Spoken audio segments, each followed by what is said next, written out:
नमः वरुणं आवाहयामि वरुणत्रागच्छ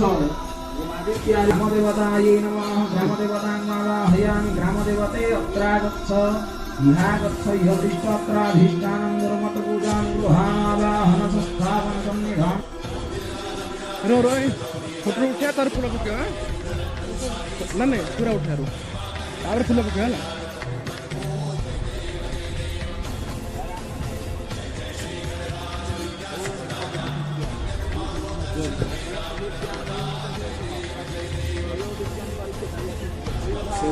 दीपा दीपा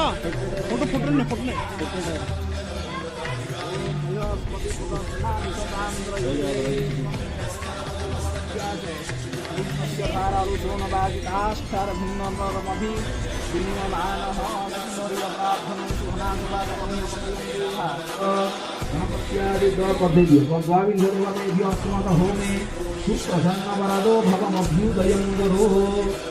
वरुणाय शिवाय वरुणाय